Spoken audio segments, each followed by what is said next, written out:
بچوں کو دیکھ کر کے اندازہ ہو کہ بچے ایسے ہیں تو اس گھر کے بڑے کیسے ہوں گے. عنوان نہیں ہے لیکن میرا دل چاہ رہا ہے کہ میں نبی کے گھر کے بچوں کو نبی کے گھر کے بچوں کو بیان کروں. بڑوں کی فکر بچوں سے پتہ چلتی ہے. نبی کے گھر کے بچے کیسے تھے؟ بڑوں کو جامد و ساکت کیا ہے. ایک مرتبہ نبی کے گھر کا ننھا سا بچہ ایک جگہ موجود تھا. توجہ کر لیں، نبی کے گھر کے بچے ننھا سا بچہ موجود تھا. ایک صاحب کو سوجی کہ وہ اپنے باپ داداؤں کی تعریف کرے، تو انہوں نے کہا میرا دادا تو حاتم طائی تھا اور اتنا سخی تھا کہ اس نے 10 دروازے بنا کر کے رکھے تھے. فقیر ایک دروازے سے آتا تو بھی دیتا، دوسرے سے آتا تو بھی دیتا، تیسرے سے آتا تو بھی دیتا، حتیٰ کہ 10 کے 10 دروازے سے آتا تو بھی دیتا. وہ ننھا سا شہزادہ نبی کے گھر کا، اس نے اتنے بڑے مجمع میں جب کہ لوگ اش اش کرے دو واہ واہ واہ کیا داد و فریاد ہے، 10 دروازے سے بھیک. نبی کے گھر کے خاندان کے، نبی کے گھر کے بچے بس تربیت کی برکت، بس اور یہ تو بخیلی ہے. یہ کون سی سخاوت ہے تیرے دادا کی؟ کہا یہ کیا بخیلی، 10 دروازے سے تیرے بخیلی. اور کہا ایک سے اتنا نہیں دیا کہ دوسرے سے آنا پڑا، دوسرے میں بھی جھولی بھری کہ تیسرے سے آنا پڑا، تیسرے میں بھی کام نہ بنا کہ چوتھے سے آنا پڑا. اور یہ تیرا دادا تھا. اب ذرا سخاوت سن. میرے نانا اتنے سخی تھے کہ ایک مرتبہ جس کو دے دیتے تھے دینے والا بنا دیتے تھے. واہ کیا جود و کرم ہے. شعیب بتا تیرا نہیں سنتا ہی نہیں مانگنے والا تیرا. وہ پوچھا تیرا نانا کون تھا؟ کہا وہی جس کو دنیا محمد الرسول اللہ کے نام سے جانتی. یہ میرے نانا آسماں خان، زمین خان، زمانہ مہمان، صاحب خانہ لقب کس کا ہے؟ تیرا تیرا. میرے کریم سے گر قطرہ کسی نے مانگا، قطرہ کسی نے مانگا، دریا بہا دیے ہیں، در بے بہا دیے ہیں. ارے نجف میں جا کے دیکھو، جو نجف کا بادشاہ آج دونوں ہاتھ سے کائنات کو بھیک بانٹ رہا ہے، اس کو کس نے عطا کیا ہے؟ جا کے کربلا میں دیکھو، جو دونوں ہاتھوں سے بھیک بانٹ رہا ہے، اس کو دینے والا کس نے بنایا ہے؟ جس کے لیے دنیا کہتی ہے خواجہ ہند وہ دربار اعلیٰ تیرا، کبھی محروم نہیں مانگنے والا تیرا، اس غریب نواز کو دینے والا کس نے بنایا ہے؟ بغداد کا تاجدار جس کی چوکھٹ پہ جھاڑو لگا کے لوگ ولی بن رہے ہیں، اس کو دینے والا کس نے بنایا؟ اس کو دینے والا ایک ہی جسے دنیا محمد الرسول اللہ کہتی ہے. جب منگتوں کی عالم یہ ہے تو اس داتا کا عالم کیا؟ کیوں اپنی گلی میں وہ روادار صدا ہو جو بھیک لیے راہ گدا دیکھ رہا ہو، آتا ہے فقیروں پہ انہیں پیار کچھ ایسا، خود بھیک دے اور خود کہے منگتا کر. لوگ بھیک دے کے دعا کا تمنائی ہوتا ہے، یہ تو ہمارا داتا ایسا ہے بھیک بھی دیتے ہیں اور دعا بھی دیتے ہیں. منگتا تو ہے منگتا، کوئی شاہوں میں دکھا دے جس کو میرے سرکار سے ٹکڑا نہ ملا ہو. ہائے ہائے. اپنے بچوں کو سکھاؤ، اپنے بچوں کی تربیت کرو. آج کہتے ہو کہ بچے مرتد ہو رہے ہیں، بچے ملحد ہو رہے ہیں، بچیاں مرتد. یہ ماں باپ کا قصور ہے کہ ہم نے اپنے بچوں کی تربیت نہیں کی. اپنے بچوں کی تربیت کے لیے ٹائم نکالو ورنہ تمہیں جہنم کا ایندھن بنایا جائے گا. کھانا سکھاؤ، بولنا سکھاؤ، اٹھنا سکھاؤ، بیٹھنا سکھاؤ، تربیت کرو. تو کیا کہہ رہا تھا؟ دیندار بنو. پہلی چیز دیندار بنو. نمازوں کی پابندی ہو، حقوق کی ادائیگی ہو، سب کا بھلا چاہو، کسی کا برا مت چاہو. دیکھو برا چاہنے سے اس لیے روک رہا ہوں، جب میرے برا چاہنے سے اس کا برا ہوگا ہی نہیں تو میں اپنا وقت کیوں برباد کروں اس کے پیچھے؟ بھائی کوا کائیں کائیں کر کے سوچے کہ گائے مر جائے تو میں اس کو کھاؤں، تو اس کے کوسنے سے گائے مرتی ہے کیا؟ نہیں مرتی. تو ہمارے برا چاہنے سے کیا؟ غلام رضا کا برا ہو جائے، غلام وارث کا برا. کیوں چاہتے ہو برا؟ یہ کیوں نہیں کہتے کہ اس کا بھلا ہو جائے؟ ارے بھلا ہو گیا تو اچھی بات ہے نا، حضور کے امتی کا بھلا ہوگا، اور نہ ہوا تو بھلا چاہنے کا اجر تو اللہ عطا کرے گا. اور ایک بات بتا دوں، تم کسی کا بھلا چاہو گے تو اللہ تمہارا بھلا چاہے گا. میرے چاہنے سے کچھ ہو یا نہ، اس کے چاہنے سے تو میرا بھلا ہو ہی جائے گا. اس لیے لوگوں کا حسد مت کرو، مت حسد کرو، نکلو حسد سے. آج اتنے گر چکے ہو کہ ایک دوسرے پہ کیس کرتے ہو، ایک دوسرے کو ستاتے ہو، ایک دوسرے کو پریشان کرتے ہو. اگر تمہارے دل میں کسی کے مسلمان کے لیے کینہ ہے، تمہارے سجدے سر پہ کے اوپر نہیں جاتے، تمہاری دعائیں سر کے اوپر نہیں جاتی، تمہاری باتیں سر کے اوپر نہیں جاتی. محنت کرو، ہر سال عمرہ، ہر سال حج، 5 وقت کی نماز، تہجد، تلاوت، سر کے اوپر کچھ نہیں جا رہا ہے کیونکہ تیرے دل میں کسی مسلمان کے لیے کینہ ہے. اپنے دل کو یہ کینہ کیا ہے؟ کینہ بغض یہ پاخانے کی گندگی سے بھی بدبودار ہے. پاخانے سے ناک دباتا ہے، اور جو دل کے اندر یہ گٹر اور سنڈاس بنا رکھا ہے، جملے تلک لگے تو معاف کرنا. میں لوگوں کے گھر میں جاتا ہوں تو دیکھتا ہوں بیت الخلا سے خوشبو آ رہی ہے. اچھی بات ہے، اچھا ایسا ہے. لوگ بہت واش روم کو صاف رکھتے ہیں آج کل، اچھا رہے، اچھی بات ہونا چاہیے. لیکن مجھے افسوس ہوتا ہے جس باتھ روم میں پاخانہ کرنا ہے اس کو اتنا صاف کیا، اور جو دل اللہ کی انوار اور اس کی تجلیات ہیں، اس کی نگاہ پڑھنے کی جگہ ہے، اس دل کو پاخانے کی زیادہ گندا کر دیا.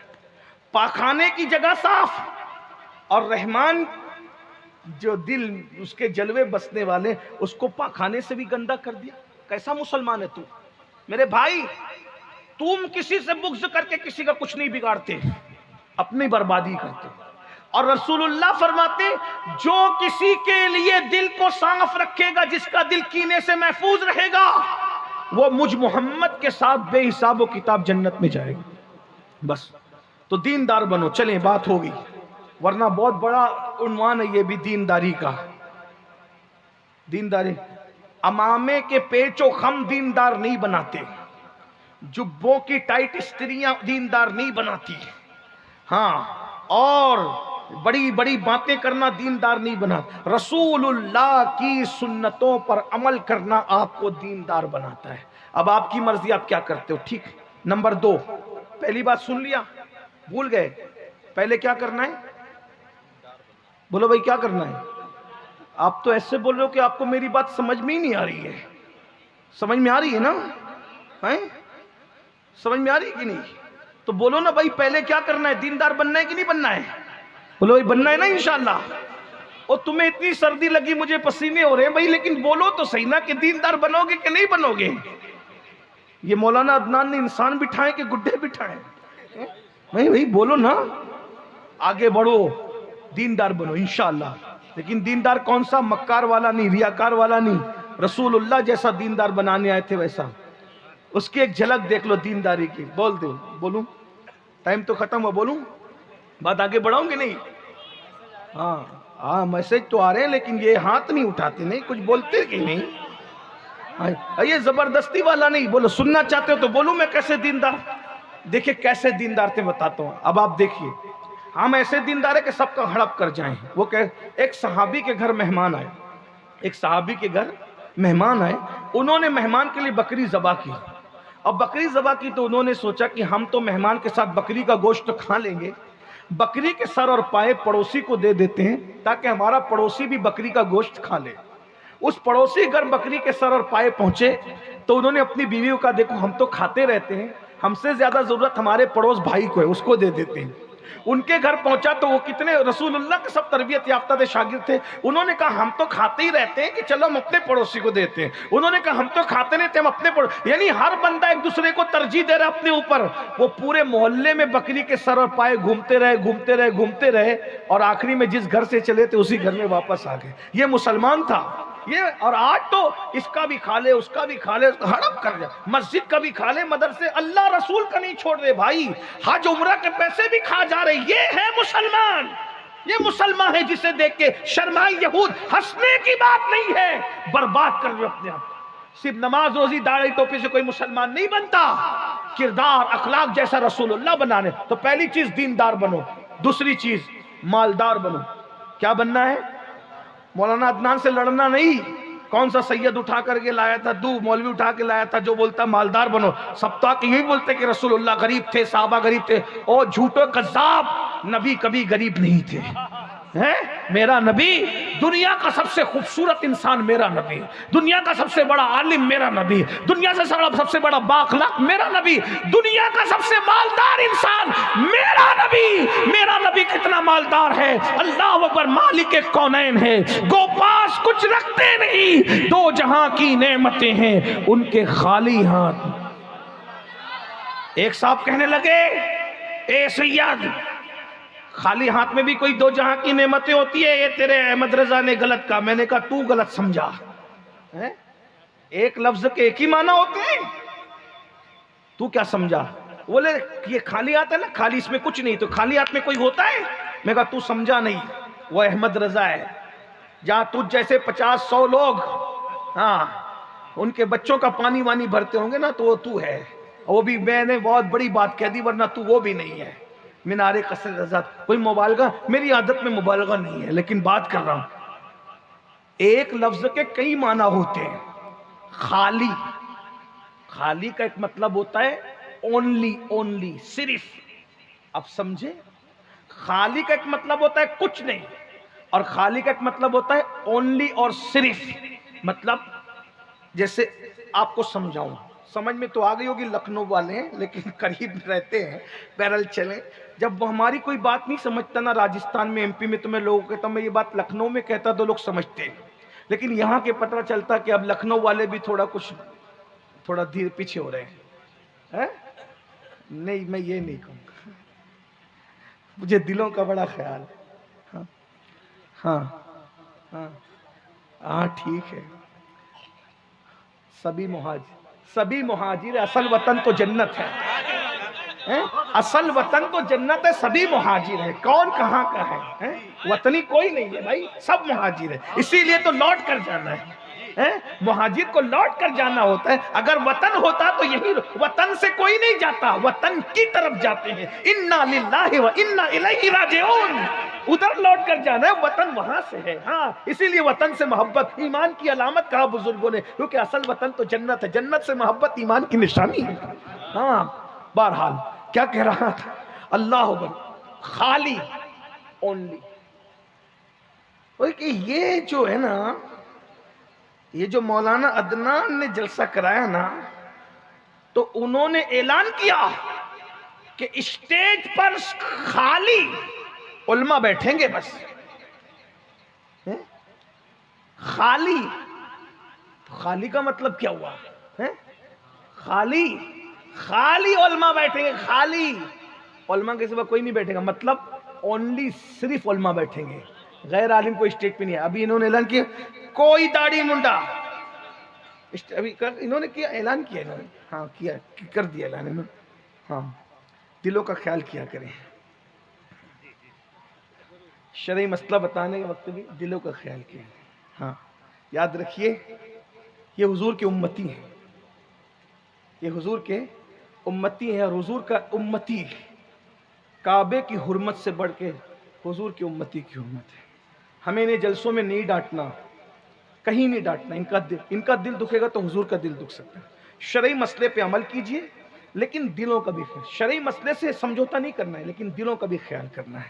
ہاں دلوں کا خیال بہت، شرعی مسئلہ کہ سن لیجئے، شرعی مسئلہ بھی بیان ہو، دلوں کا خیال بھی ہو۔ ایک بڑے میاں مدینہ منورہ میں وضو کر رہے ہیں، وضو غلط کر رہے ہیں، حسنین کریمین شہزادوں نے دیکھا بڑے میاں وضو غلط کر رہے ہیں، میرے اور آپ جیسا ہوتا غلط کر رہے ہیں، یہی نا بولا نا۔ ہائے ہائے، علی کے شہزادے تھے، نبی کے پروردہ تھے، قریب گئے بڑے میاں کے، چچا جان ہم بچے ہیں، ایک بار آپ ہمارا وضو دیکھ لیں کہ ہم صحیح کرتے ہیں کہ غلط کرتے ہیں، اگر ہم غلط کر رہے ہیں تو ہماری اصلاح کر دیں، ذرا ایک بار ہمارا وضو چیک کریں۔ آپ بڑے، ہم بچے ہیں۔ دونوں شہزادوں نے وضو کرنا شروع کیا، بڑے میاں نے پیشانی چوم کے کہا بچوں تم ہو کون؟ تم نے تو وضو کر کے میرے وضو کی اصلاح کر دی۔ کہا وہ علی جن کو جانتے ہو نا، اسی کے بیٹے فاطمہ کے لڑکے۔ یہ ہے دل کا بھی مسئلہ بیان ہونا، مسئلہ مت چھپاؤ، بیان ہونا، شریعت سے سمجھوتا نہیں ہوگا، بیان ہونا، دل کا خیال رکھا جانا۔ ہاں مجھے لوگ بہت ستاتے ہیں، لیکن میں ناراض، چڑھتا نہیں ان لوگوں پہ۔ ابھی وہاں ایک شہر میں گیا تھا، لوگوں نے تقریر کرنے نہیں دی، لیکن میں ان پہ ناراض نہیں ہوں۔ میں نے کہا بھیا محبت بہت دی ہے، لیکن آئندہ ایسی کسی کو مت دینا، دی تو محبت ہی ہے۔ لوگوں نے کچھ کا کچھ اس پہ کہا، میں ناراض نہیں ہوتا، مجھے ڈر لگتا ہے کہ میں حضور کے امتی پہ ناراض ہو جاؤں، کہیں میرا یار مجھ سے ناراض، میری زندگی بھر کی کمائی برباد ہو جائے گی۔ جو پیا کو بھائی اختر، وہ سہانا راگ ہے، جس سے ناخوش ہے پیا، وہ راگنی اچھی نہیں۔ تو ابھی مولانا نے کوئی غیر شرع یعنی اسٹیج پر خالی باشرہ لوگ ہوں گے، اسٹیج پر صرف خالی، خالی مطلب صرف اونلی. اتنا سمجھ گئے نا؟ اب زیادہ مثال دینے کی ضرورت ہے نہیں نا؟ سمجھ میں آتی ہے کہ نہیں آتی ہے؟ سمجھ میں آ گئی نا؟ خالی کا ایک مطلب ہوتا ہے اونلی اور صرف. اب سمجھے؟ تو بھائی دولت جتنی زیادہ ہوتی ہے، توجہ، دولت جتنی زیادہ ہوتی ہے رکھنے کے لیے اتنی بڑی تجوری چاہیے، اتنی بڑی جگہ چاہیے، ہے کہ نہیں؟ ہے کہ نہیں بھائی؟ اگر کوئی کروڑ پتی ہے تو بیگ میں کام نہیں بنے گا، تجوری چاہیے. ارب پتی ہے تو تجوری میں کام نہیں بنے گا، کئی تجوریاں چاہیے. دولت جتنی ہو اتنی بڑی جگہ چاہیے رکھنے کے لیے. لیکن یہ نبی کے ہاتھوں کا معجزہ ہے کہ دونوں جہان کی نعمتیں اکیلے مصطفیٰ جان رحمت نے اپنے ہاتھوں میں رکھا ہے. نہ یہ آدم کی شان ہے، نہ یہ موسیٰ کی شان ہے، نہ یہ خلیل کی شان ہے، یہ کسی کی شان نہیں ہے. یہ شان صرف مصطفیٰ جان رحمت کی ہے کہ دو جہاں کی نعمتیں ہیں ان کے خالی ہاتھ میں وہ اپنے ہاتھوں میں دو جہاں کی نعمتیں رکھتے ہیں. صرف انہی کے ہاتھ میں، اونلی انہی کے ہاتھ میں ہے. تو نبی اتنے مالدار تھے بھائی، جسے دیا، ابھی آپ نے سنا نا، جسے دیا دینے والا کون دیتا ہے، دینے کو منہ چاہیے، دینے والا ہے سچا. تو پہلے دیندار بنیے، مالدار، محنت سے کماؤ، حلال کماؤ، خوب مال کماؤ، مالدار. غربت کبھی کبھی انسان کو کفر تک لے جاتی ہے. ایک بات بولوں، اتنے مالدار بن جاؤ کہ حکومت کو چندہ تم دو. حکومت سے مراد مت مانگو تم، اور تم نے کیا ہے، تم نے کیا ہے. آزادی کی جنگ میں سب سے بڑا چندہ جنہوں نے دیا ہے وہ لا الہ الا اللہ پڑھنے والے تھے. آپ کیا سمجھ رہے؟ تم چندہ مانگنے بعد میں بن گئے بھائی. انگریزوں کے آنے کے بعد تم چندہ مانگنے والی قوم بنے، ورنہ تم دینے والے لوگ. حضرت شیخ ابو الحسن خرقانی کا نام سنا ہے؟ محمود غزنوی ایک بادشاہ تھا، اس نے کہا کہ میری فوج کو تنخواہ دینے کے لیے پیسے نہیں ہیں. تو حضرت ابو الحسن خرقانی نے کہا مجھ سے قرضہ لے لو، آئیں گے تو دے دینا، نہیں آئیں گے تو میں تمہیں معاف کر دوں. صوفی قرضہ دے رہے بادشاہ کو. یہ اپنی تاریخ ہے. مالدار بنو. غوث پاک مالدار تھے، امام اعظم مالدار، ہمارے سب بزرگ. امام حضرت محبوب الہی تو اتنے مالدار تھے کہ ان کے گھوڑوں کی گلے میں جو چین اور زنجیر ہوتی تھی وہ سونے کی ہوتی تھی. سونے. یہ کہانی قصہ نہیں، چیک کریے.